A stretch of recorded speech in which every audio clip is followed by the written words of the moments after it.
This is an audio recording of The Invisible Man by H.G. Wells, narrated by Right Here Audio. Chapter 11. In the Coach and Horses.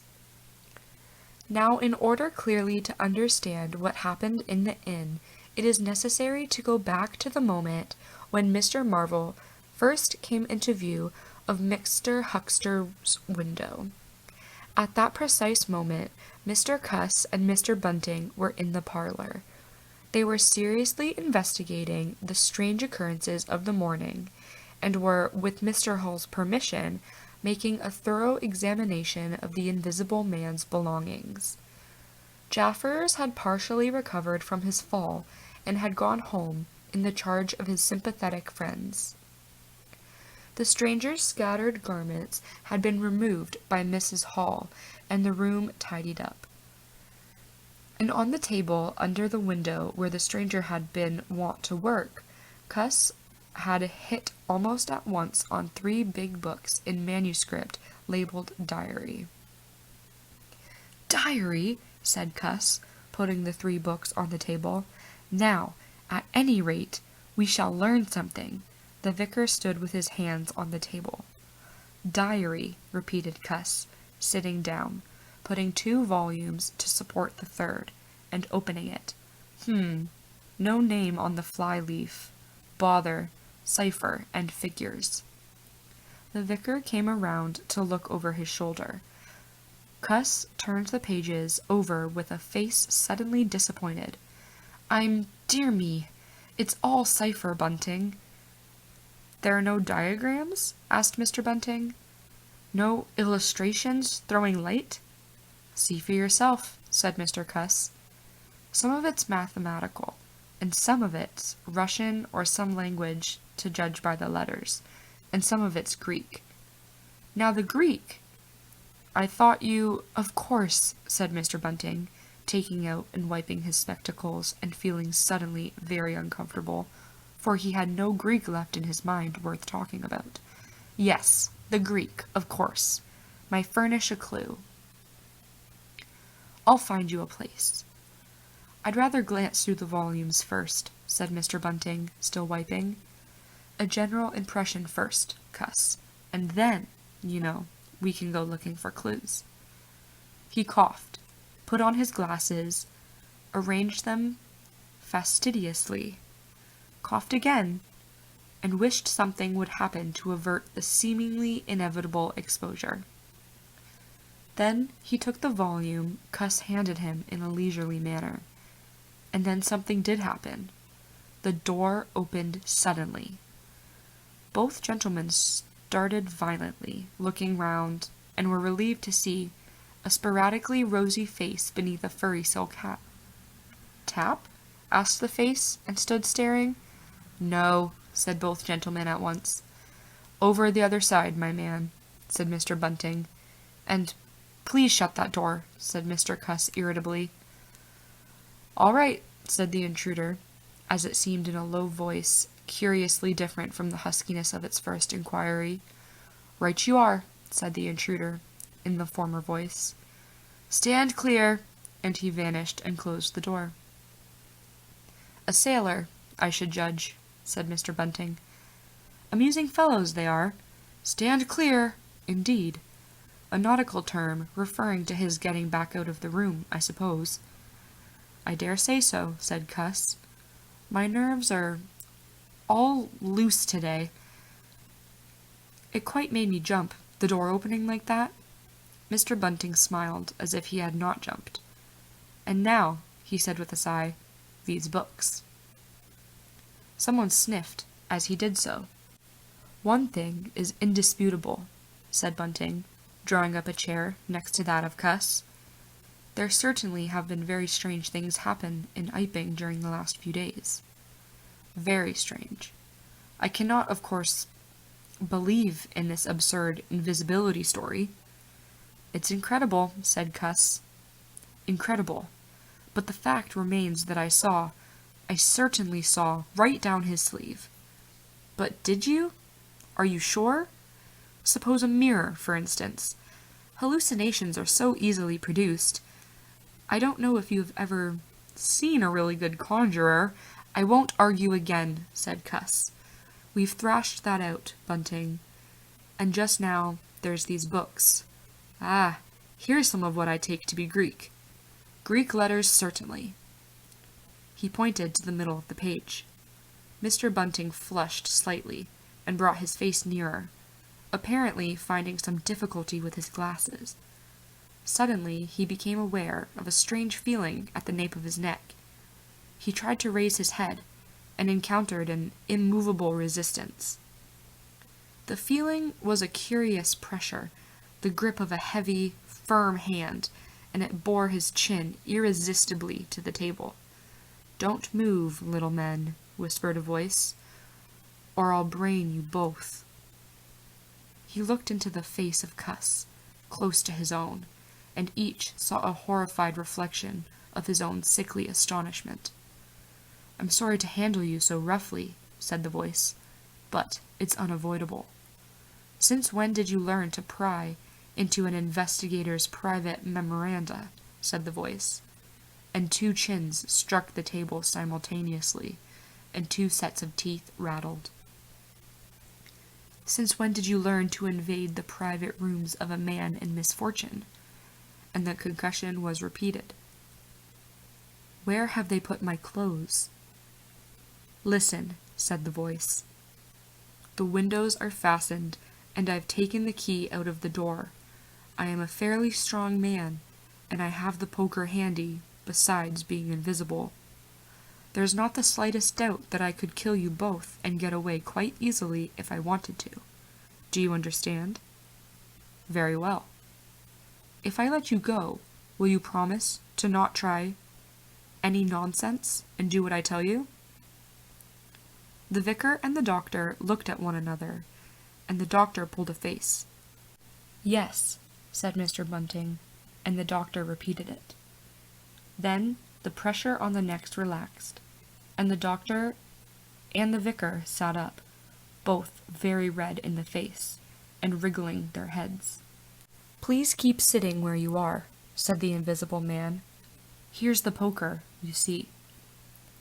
"When I came into this room," continued the invisible man, after presenting the poker to the tip of the nose of each of his visitors, "I did not expect to find it occupied, and I expected to find, in addition to my books of memoranda, an outfit of clothing. Where is it?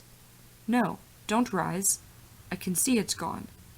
Now, just at present, though the days are quite warm enough for an invisible man to run about stark, the evenings are quite chilly. I want clothing, and other accommodation, and I must also have those 3 books. Chapter 12. The Invisible Man Loses His Temper. It is unavoidable that at this point the narrative should break off again, for a certain very painful reason that will presently be apparent.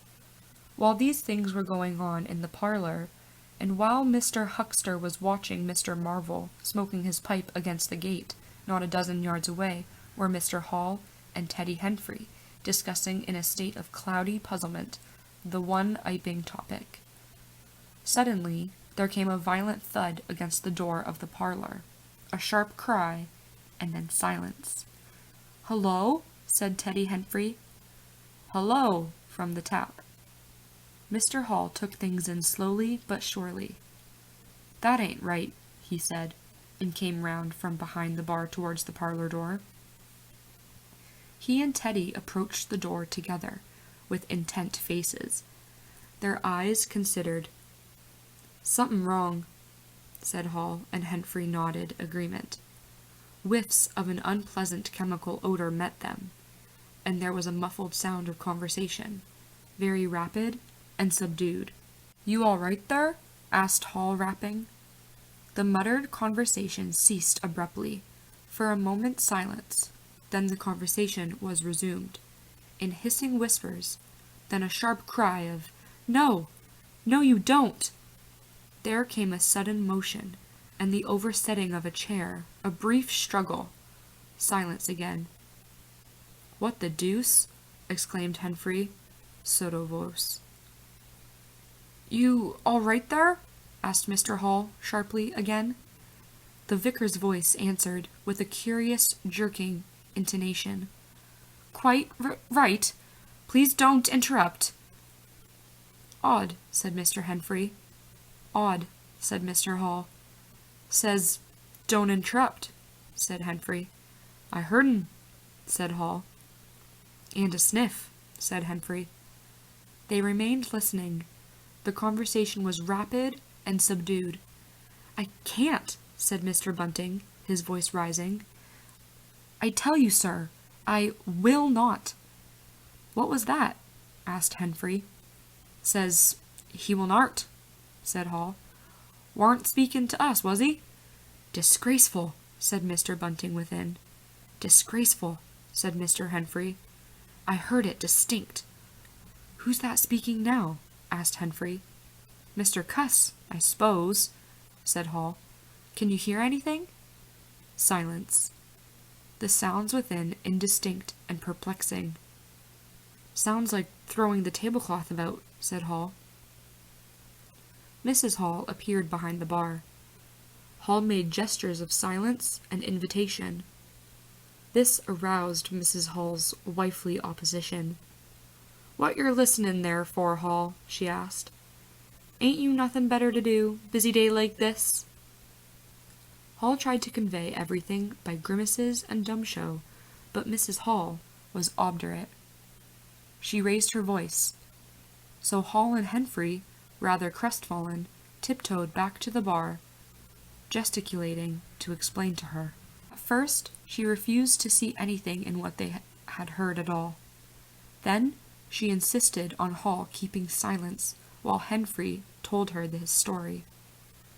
She was inclined to think the whole business nonsense. Perhaps they were just moving the furniture about. "I heard 'n say disgraceful." "That I did," said Hall.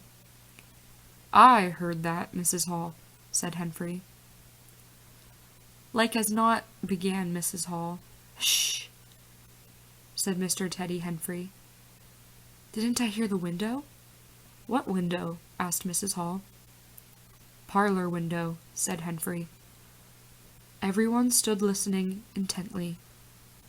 Mrs. Hall's eyes, directed straight before her, saw without seeing the brilliant oblong of the inn door, the road white and vivid, and Huckster's shop front blistering in the June sun. Abruptly, Huckster's door opened, and Huckster appeared, eyes staring with excitement, arms gesticulating. "Yeah!" cried Huckster.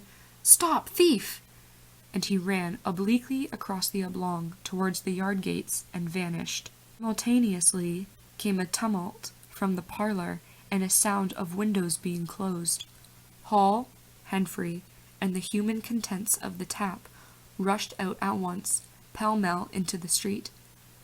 They saw someone whisk round the corner towards the road, and Mr. Huckster executing a complicated leap in the air that ended on his face and shoulder. Down the street, people were standing astonished or running towards them. Mr. Huckster was stunned. Henfrey stopped to discover this, but Hall and the two labourers from the tap rushed at once to the corner, shouting incoherent things, and saw Mr. Marvel vanishing by the corner of the church wall. They appeared to have jumped to the impossible conclusion that this was the invisible man, suddenly become visible, and set off at once along the lane in pursuit. But Hall had hardly run a dozen yards before he gave a loud shout of astonishment and went flying headlong, sideways, clutching one of the labourers and bringing him to the ground. He had been charged just as one charges a man at football. The second labourer came round in a circle, stared, and conceiving that Hall had tumbled over of his own accord, turned to resume the pursuit, only to be tripped by the ankle, just as Huckster had been. Then, as the first labourer struggled to his feet, he was kicked sideways by a blow that might have felled an ox. As he went down, the rush from the direction of the village green came around the corner. The first to appear was the proprietor of the coconut shy, a burly man in a blue jersey. He was astonished to see the lane empty, save for 3 men sprawling absurdly on the ground. And then something happened to his rearmost foot, and he went headlong and rolled sideways just in time to graze the feet of his brother and partner, following headlong. The 2 were then kicked, knelt on, fallen over, and cursed by quite a number of over-hasty people. Now when Hall and Henfrey and the labourers ran out of the house, Mrs. Hall, who had been disciplined by years of experience, remained in the bar next the till. And suddenly the parlour door was opened, and Mr. Cuss appeared, and without glancing at her, rushed at once down the steps toward the corner. "Hold him!" he cried. "Don't let him drop that parcel!"